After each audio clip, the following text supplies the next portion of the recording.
Welcome into the latest edition of the Sick Podcast with Draft Vogel. I'm John Vogel, your host, and today we've got a very special guest coming on with us. Jarvis, Gam, both out with dealing with their things on their side. They'll be back in later on this week. But first, Shane back there in the studio. Let's get this thing rolling. Turn up your volume. Because you're about to listen to The Sick Podcast. With Draft Vogel. With the first pick in the 2021 NFL Draft. The first pick in the 2022 NFL Draft. With the first pick in the 2023 NFL Draft. The sickest NFL Draft show. It's gonna be sick. And we are brought, the Sick Podcast Network is presented to you by DraftKings. Download the DraftKings Sportsbook app now to use the code SICKSPORTS, Sick Sports, just like the show, to get $200 in bonus bets when you bet just $5 on any NFL bet. We've got conference championships coming up. We got the Super Bowl. It's your last chance to get in on the game day greatness, get on top of it, because guess what? The crown is yours. So my favorite player growing up was Phillip Rivers. And the reason that I loved Phillip was because he had this saying, and it was faith, family, football. And so my special guest that's coming on here with us today embodies that. I do truly believe. He's a disciple of Jesus. He's Katie's husband, Jonah, Elijah, Micah, Anna, Isaiah, and Leah's dad, and a 13-year NFL veteran quarterback, Luke McCown. And so Shane brings him in. And Luke, man, I'm really happy to have you. It's an honor to have you on here. How you doing, dude? Doing great, man. Thanks for having me. Absolutely. And so, I love that about your Twitter profile. I just read your bio off to get to introduce you because I think that embodies exactly what that is. The faith, family, football. You start with your faith, you go to your family, and football comes after that. And you managed to make a 13-year career out of it. Yeah, I fooled a lot of people for a long time. I don't know about that. Fooled a lot of people. I had a conversation with a guy the other day that just, I said, man, I don't know how or why, but I keep getting re-signed and I just keep pulling the wool over their eyes. So I finally ran out. They finally caught on to my games after about year 13. Well, it's funny because it's, I'd always talk to a lot of agents on the regular now at this point in my career. And, one of the things that we always talk about is, well, man, I'd love to have a backup quarterback. They all tell me the same thing. I'd love to have a backup quarterback, just float around the league for 10 years and collect $60 million and get out. Like, that's the way to do it now. Yep. Not quite 60. That'd be great, though, but I appreciate that. That'd be great. That was a little before the cap influx, right? That's right. Some of these backups now, man, I'd go back if I could. No, so now I wanted to talk about you and your career. I wanted to start off. Some people, I think a lot of people remember you because you and your brother Josh both played in the league for a long time. Yeah. But when you get into, like you personally, your career, tell people a little bit about yourself, just as a little refresher. Hey, who is Luke? What did your career look like in the NFL? Yeah. I think it was.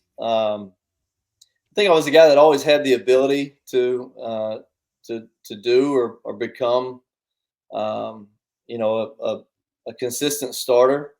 I don't know that I had the ability to be a star, but I felt like there was a period where my career could have taken the Kirk Cousins turn right about year 4 or 5. I had an opportunity there in Tampa, and there was a couple of things happened that I'm not too fond of with Coach Gruden, and an opportunity that was kind of pulled off the table for me, and so as a matter of fact, I had a conversation with Coach Gruden after this particular incident that just, and I had played in 2007 and played really well after coming back from a ACL injury 2 years prior to that, and played really well for about 3 or 4 games, and showed what I could do, and we won a big for the division crown. Actually, we beat New Orleans in New Orleans. I remember that. I was in Florida at my grandparents' house watching that game. Yeah, I remember that. Yeah. I hold that over Drew's head quite often when I talk to him. Only time I bested him, but felt like I had earned at least the opportunity to start or compete, and that was kind of pulled off the shelf for me for turning down a contract that in my opinion, it was before I would have hit free agency was a low ball, and so anyways, it was part of the business. But I had a conversation with him on a Monday morning. I'll never forget it. On a Monday morning, I met him in his office, and I said, "Hey, you're either going to hand me the keys to this offense and this car, and I'm going to drive it, or you're going to find a different driver." And so that I always felt like I was right there. I could have, my career could have gone a couple of different ways, but I don't know that I would ever have been, all pro or anything like that. But I felt like I had the ability and the talent to play and to start for a long time. And I had some untimely injuries. Another ACL injury in 2010 when I was playing for the Jacksonville Jaguars. I had a really good training camp. They brought me in to compete with David Garrard, and we're in week 2 in San Diego. And San Diego, speaking of Philip, they're blowing us out, and so they pulled David at the end of the third quarter, and I go in and play, and we go down the field a few times and score, and really felt like there was going to be a change maybe the next week. And with about 40 seconds left in the game, I blow my knee out again, and that was just kind of how my career went. It felt like, man, when I'm on the cusp of an opportunity and untimely injury happens. Again, 2015, I've been backup for the Saints for a couple of years now. And Drew finally lets somebody else play in week 3 against the Carolina Panthers. And again, I'm playing really good football at this time. All the reps that I get through training camp and preseason, I'm playing really good football and play really well against the Carolina Panthers. We come up short on an interception in the end zone. Josh Norman catches the back end of the football, which is tremendous, and we come up a little bit short. But I play really well in that game, and you start hearing some murmurings again, talking about agents. Start hearing things again like, hey, you're going to get an opportunity to be a bridge for somebody in this offseason. And about 4 weeks later, I ruptured a disc in my back. And so it was just kind of always just right there. But I always felt like I had the ability to play. Obviously, you don't stick around for 13 years if you don't have some amount of ability, whether physical or mental or a combination of both. And I think I had a little bit of both. And but God was really good to me. I mean, who sticks around for 13 years with only 10 starts and 2 ACL injuries and a ruptured disc in your back? I mean, those instances are reserved for guys that have played or started 20, 30 games, and for whatever reason, it just never worked out, but they're really solid, in a backup role. And I never had quite that experience, and yet teams kept signing me for some reason. And so I always felt like God had me in the NFL for more than just football. And I tried to use that platform to the best of my ability. And every time he took me into a new locker room, I felt like it was a new mission field.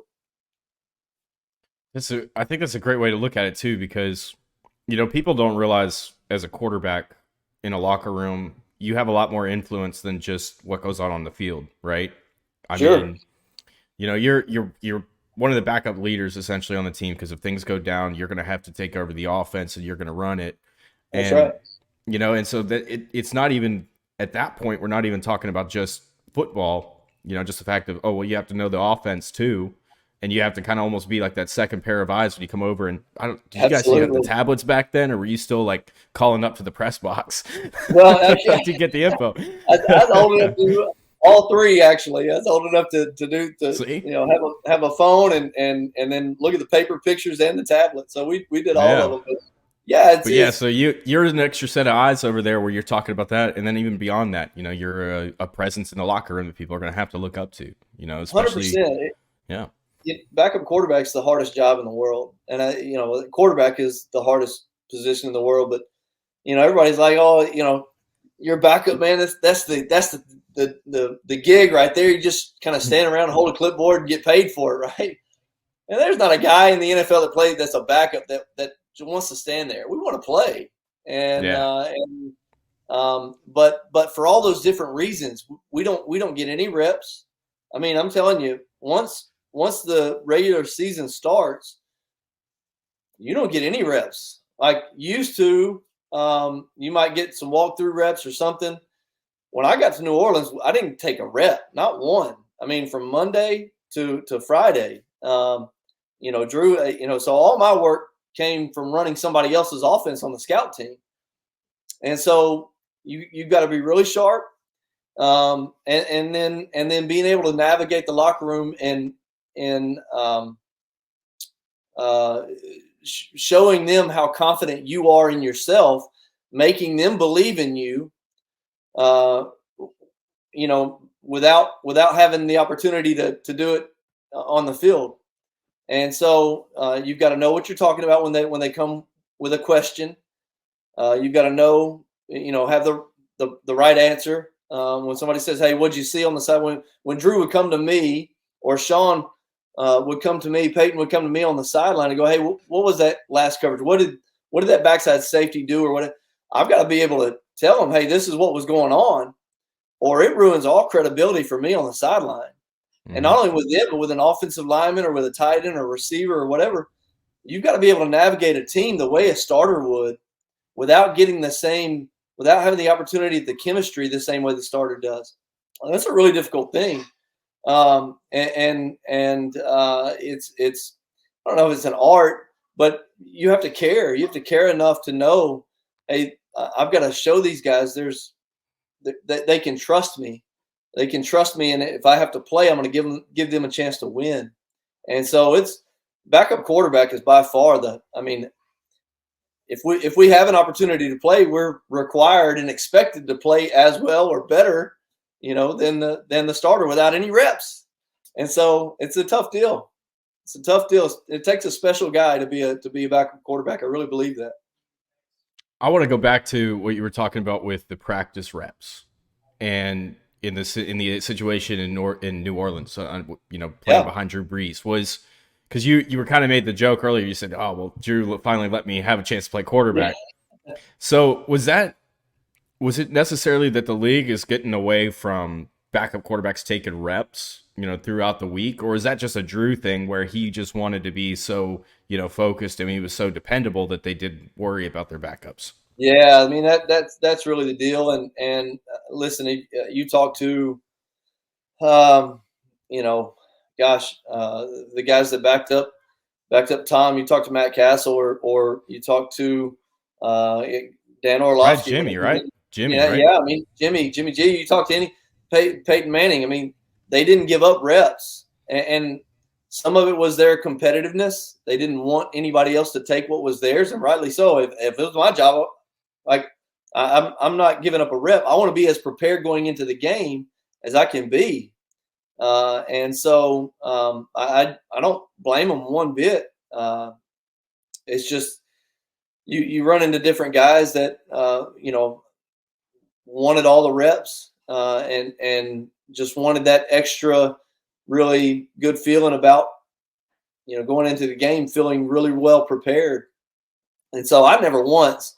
I mean, of course, when I got to New Orleans, it was further into my career, and I never once felt like, oh, I should be getting reps, or I'm getting shafted here or whatever. Never once felt like that. Again, because I understood Drew's heart, and it was for the team, and he gave us the best chance to win. And as a teammate, I'm going, I want us to win.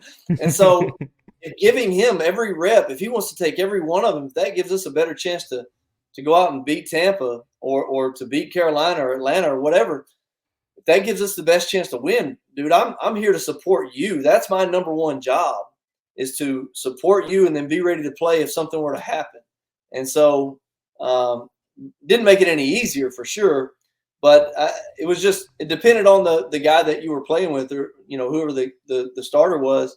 But I think in general, most of the guys, even now, from what I understand, those starters take every walkthrough rep, every 7-on-7 rep or run period rep or blitz period rep, and as well they should. It's their job, and they're doing the best, giving the team the best opportunity to win.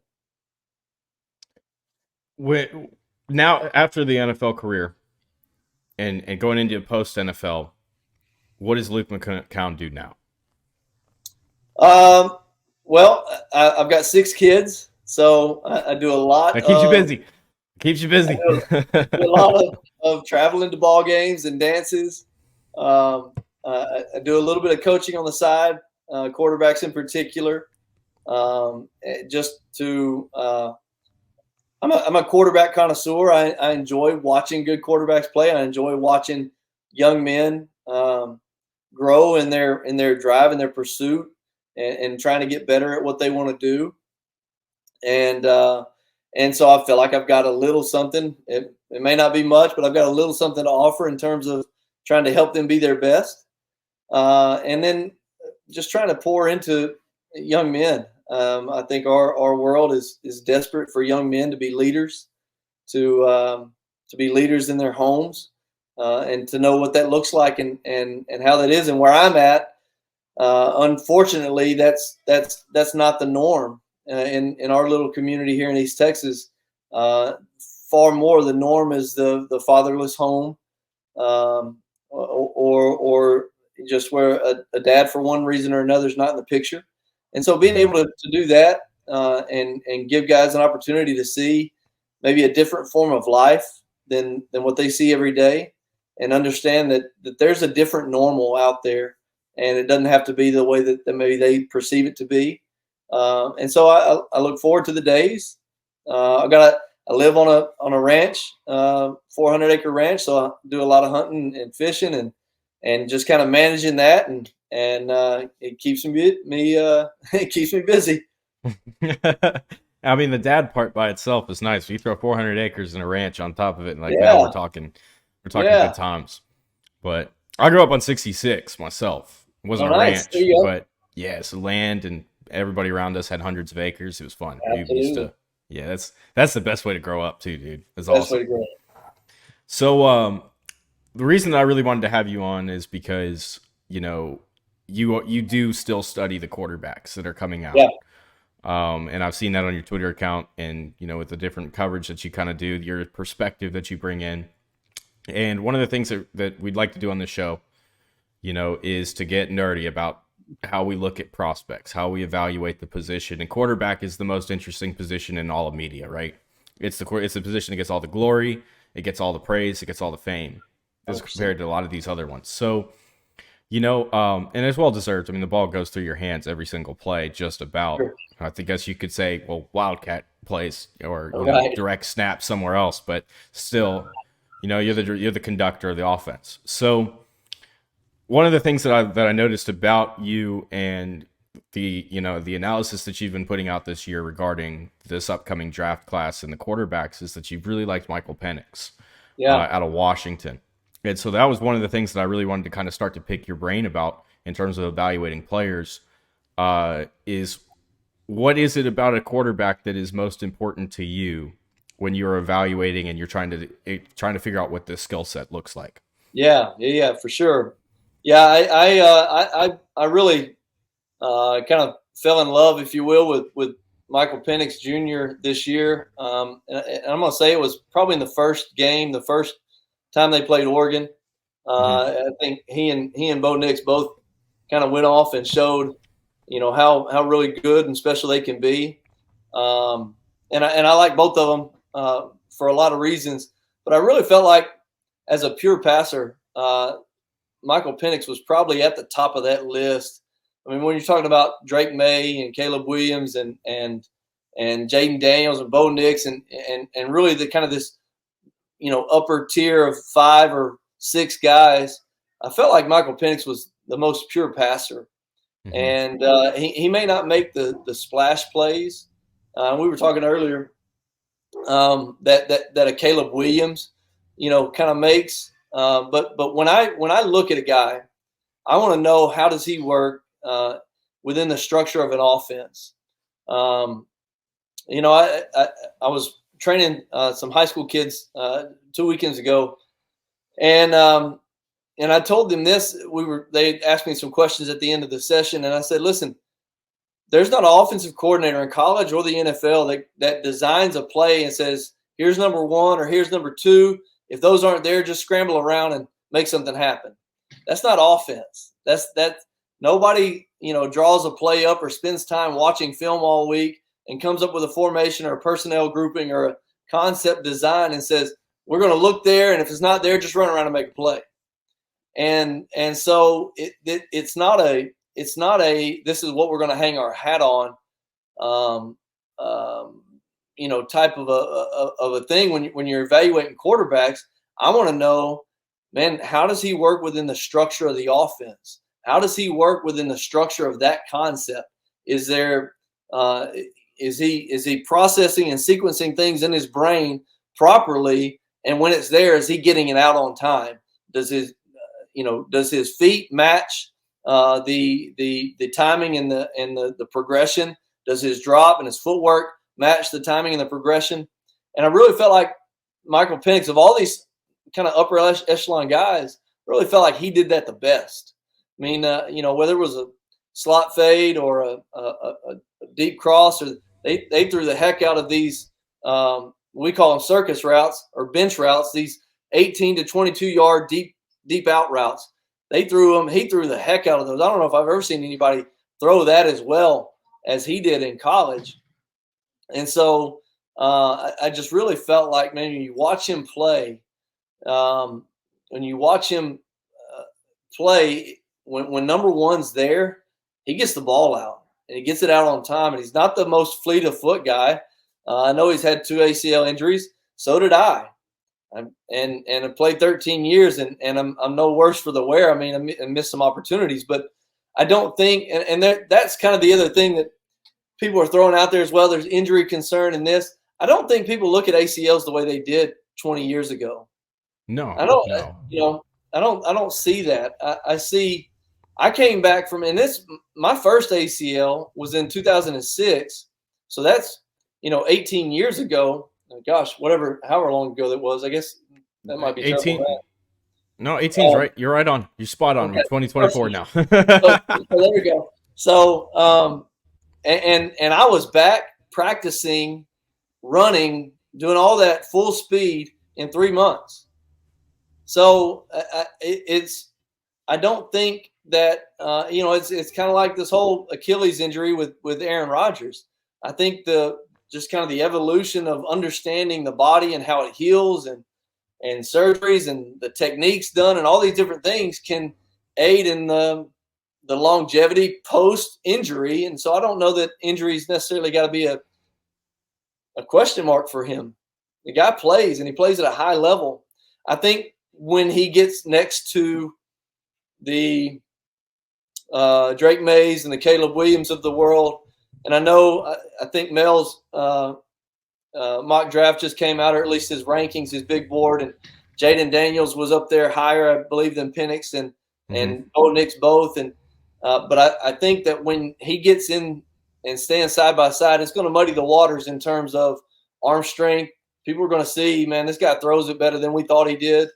I know it to the right-handed mind's eye, it looks funny kind of coming out and all that good stuff. I've got a nephew who's a lefty, so I'm a little more used to seeing it. And I'm just really impressed with how he processes the game. I think he plays it the way that the NFL wants you to play it, with the ability to move and create. I said this a while ago. I had an opportunity to sit down with Bill Walsh way back in 2005. This was when I first got traded to Tampa Bay. And he talked about Steve Young being this kind of wild stallion, this guy that came over from Tampa Bay that could do all kinds of stuff and make plays with his legs and just kind of this strong, athletic, kind of a wild horse, kind of a player. And Steve, really had a knack to make those types of plays, but Bill wanted to harness that.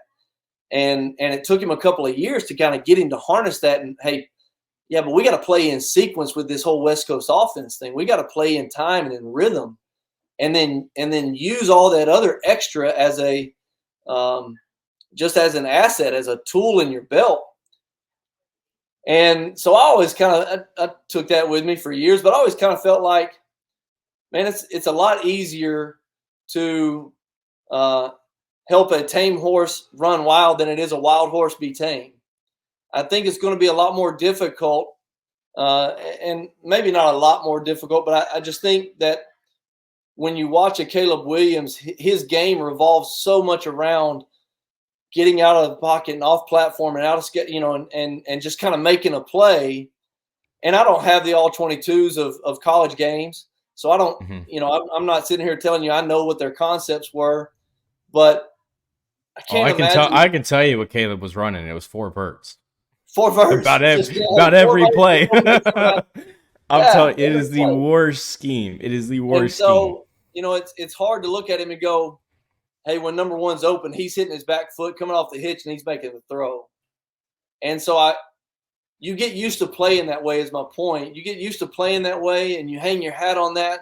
And then when somebody says, hey, we need you to learn how to play in structure, on time, and in rhythm, it's like learning a foreign language, because the moment something happens, you want to take off, and you want to just be that athlete and make that play. And so – and I know that we've watched Pat do that for 7 or 8 years now, and he's phenomenal, East Texas kid. But it's kind of like I tell my son. My son's about 6'1", 170 pounds-ish, whatever. And the whole thing this past offseason was Bryce Young, right? He's not that big, and I had to keep telling him, son, you're not like Bryce Young is a unicorn. The things that he can do, the way that he processes the game at 5'10", 185 pounds, that's not normal. So to put Caleb Williams in the same sentence and Caleb is wildly talented, but to put him in the same sentence as Pat Mahomes and say, well, look at all the different things that he can do. He can do what Pat does, is kind of like taking some of the uniqueness away from Pat. Like, there's not many guys that can do what Pat does. Yeah. And so I kind of look at it that way, like, okay, he's got some traits. Absolutely. He's got some traits, and he'll probably be a fantastic pro. But when I start an evaluation, and I'm not saying Caleb shouldn't be picked ahead of Penix. That's not what I'm saying. But when I start an evaluation, I want to see, number one, is does he work within the structure of his offense? What is being asked of him regarding the footwork, the timing, number one, number two, number three. Is he able to work through that? Or does he just rely on athleticism to help himself out? And I'm glad that you brought this up too, because we've been talking all about that with Caleb. You can ask Shane back there and behind the board right now, but we've been talking about this like all year with Caleb. Yeah. And just the fact that, we watched him come out there that very first game he ever played at Oklahoma, where he replaced Rattler, and comes out there and against Texas and falling down, throws that 60-yard dot down to the front pylon. It's unbelievable. But when you started to look at the Lincoln Riley scheme that we put up on a pedestal for a couple of years and said, oh, look at how it develops quarterbacks, you start to realize, it really doesn't. There's a lot of option routes. So I guess in a sense, you can do that where, you've got an option as a receiver based on the coverage that you're running. It's a 4 verse concept, but based on the leverage, you can go inside, you can run a post, you can sit, you can go outside. So it's really about the quarterback being on page with everybody else, but it's still a 4 vertical concept, and they don't run much else, anything else. Yeah, and I would say that an offense built around multiple option runners in terms of, is he running a post? Is he running a corner? He's going to snap it off and run a comeback or a hook. That lends itself to, hey, Caleb, just run around and make a play. There's not an offense in the NFL that tells their X or their Z or their slot player. Maybe their slot player might have an option here or there. Usually an option comes from, maybe a running back out of the backfield on a lookie or a halfback choice, or you got a slot or a tight end running a lookie route, meaning he can cross face and run a slant, or he can break out based on leverage. And that's generally about it in terms of your option routes in the NFL. And so that's what I think that, you got to wrap your brain around is how's he going to transition? And I think that he'll still be the number one pick in the draft. That's not what I'm saying. Yeah. But how's he going to transition from being this wildly creative guy to an offensive coordinator saying, "Hey, Caleb, we structured this play, this diagram for the ball to go there." And I just think that when you sit down and you evaluate quarterbacks, the starting point has to be, how does he work in structure and in sequence and on time within the rhythm of the offense? Is it how the coordinator drew it up to be, or is he just going off God-given talent and freelancing? Because we all know that in the NFL, yeah, that may work if you're a unicorn like Pat Mahomes. There's not many of those on planet Earth.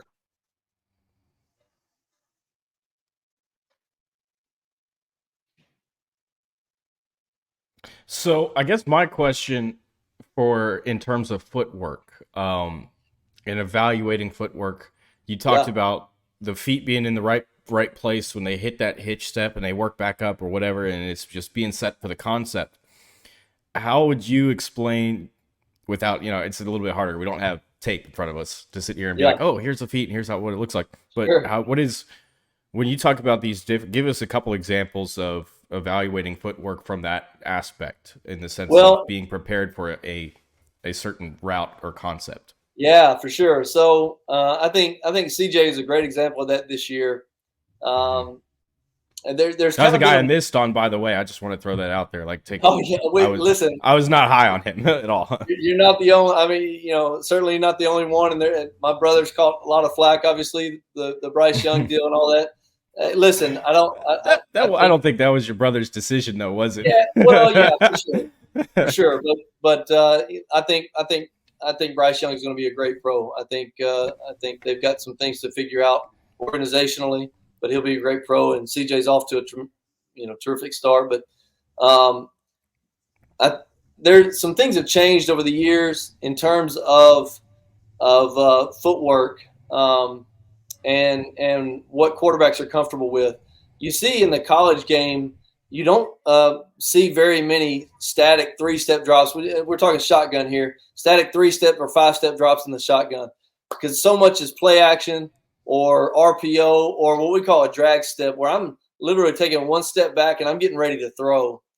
I tend to look at it like, and my thought processes about footwork changed. I shouldn't say changed, but I've got two separate views here. Growing up in the West Coast offense the way that I did, your footwork mattered tremendously. Your footwork told you when and where to throw the football.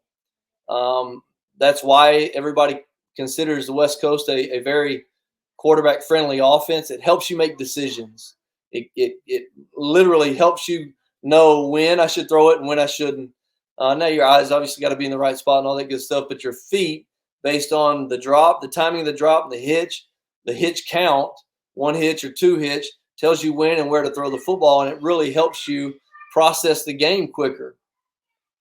When I got to New Orleans, also a West Coast system, but Drew took what I would use as a 3-step drop, say on a drive route where we got a shallow cross and a dig, or all go special where we got 4 verts from trips. He would take a quick 5-step where I would take a 3-step. And so he felt so much more in rhythm if he went 1, 2, 3, 4, 5 coming off the hitch. And I felt more in rhythm, kind of lengthening my drop and being under control. And so I kind of learned to go, okay, drops aren't always one size fits all, because the speed at which your natural instinct or your body wants to play the game at, it's just different for everybody. I told this to those same kids I was talking to, quarterbacks I was talking to.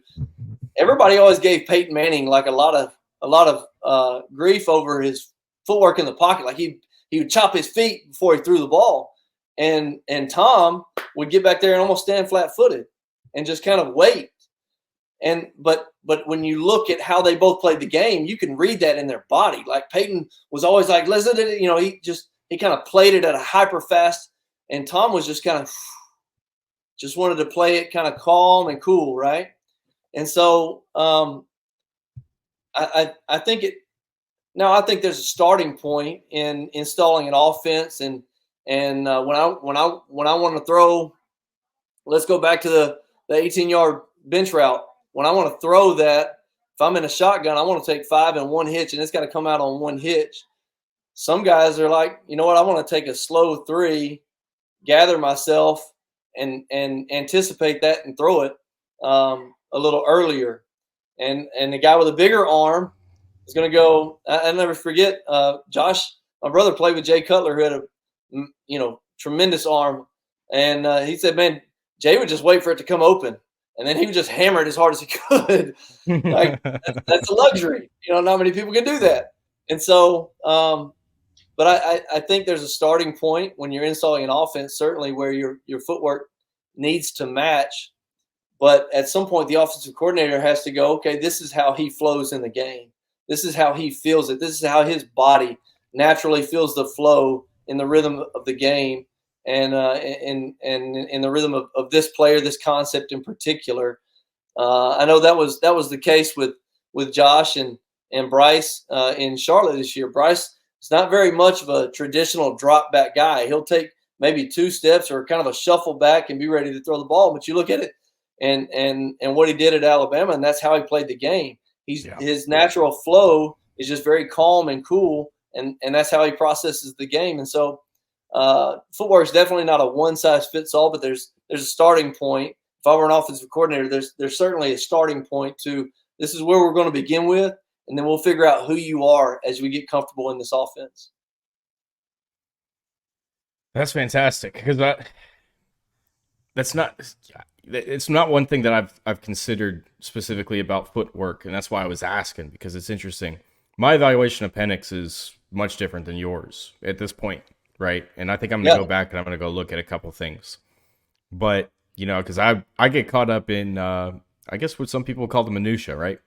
Yeah. I look at the extended release with Penix and the fact that sometimes it really takes a while for the ball to get out. Sure. I look at him struggling to deal with pressure. I think that when you look at after that Oregon game, they go through the rest of the Pac-12 schedule. They put up some leads early, and then they're fighting and struggling to hold on at the end of the game because the line is wearing down. The rotations on the defensive line's getting to him and is moving him off his spot. And that was one of the things that kind of concerned me about him too, right? Yep. Because, but operating within an offense, that's a really good point that you do bring up, in the sense that is ultimately the quarterback position, Yeah. Whereas it's really easy to get caught up in the tools of a guy. Hey, I can get outside of the pocket and I can make these throws and I can improvise and I can extend plays, with my feet and keep that play alive. Yeah. But really, at the end of the day, it's how you operate within an offense. So that's one thing. I'm gonna be down at Mobile this next week, the Senior Bowl. Okay, yeah. Michael's gonna be there. I'm excited to get a chance to see him in person finally. That should be a good time. Yep. But now I've got something to go look at, and I'm interested now, and I appreciate it. Yeah. No, I'd be interested to hear your analysis coming back. I just think that when you go back to the semifinal game, and in particular, man, that first drive, he comes out, he throws a deep cross that's just phenomenal. He evades. That's the fastest release I've ever seen him make, too. Oh, ever. Man, I'm telling you. It came out, and he wasn't set. Yeah, he avoids a rush from the left side, dips his shoulder, gets reset real quick, flips it to a dig or a basic cross that kind of set up in front of him. Here's what I like most about Penix is that I always heard Drew say that he never felt like a receiver was covered. It's kind of a strange thing to say. Like, yeah, I don't really feel like he was covered. I felt like I can put the ball in a spot that gives him a chance to catch it, regardless of what the secondary, regardless of what the DB is doing. I feel like I can give him a chance to catch the ball. And when you look at Penix, in particular with his location on back shoulder throws, slot fades, these deep crosses, or he threw a pylon route. We call it a pylon. It's just kind of a high corner route, but from your outside receiver in that first drive in the semi game. That's just unbelievable. And it's you couldn't walk it down there to him any better. And so I think his ability to locate balls, I believe, is different. And he had a tremendous wide receiver cast. That's they're all going to be NFL players. They're all going to be NFL players. Yeah. I mean, they're all going to be NFL players. I think to your point about fighting to keep leads late in the game, I don't feel like they ran the ball particularly well. Mm-hmm. And then in the national championship game, that defensive line in Michigan wore everybody out. There's something else too. Yeah, they're tremendous. There's probably a first rounder in that group, if not two, and they'll all be draft picks.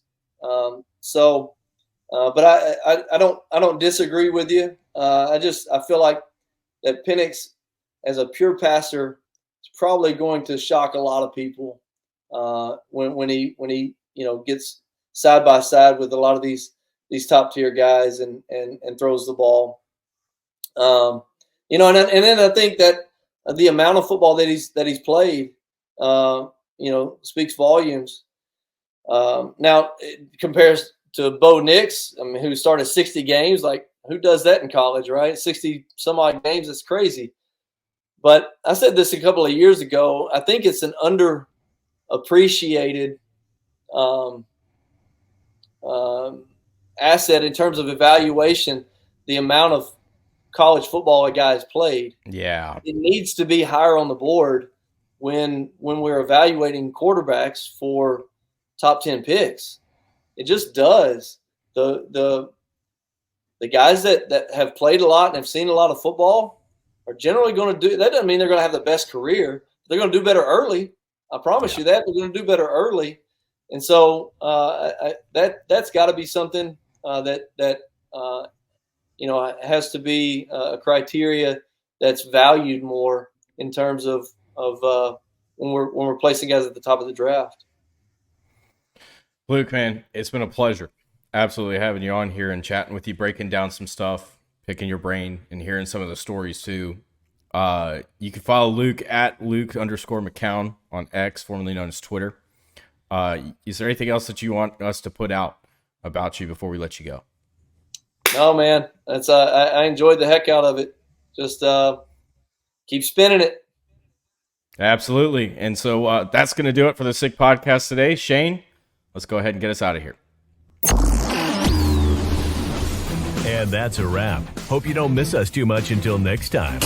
Follow the Sick Podcast with Draft Vogel on YouTube, Instagram, Facebook, Google Play, and Apple Podcasts.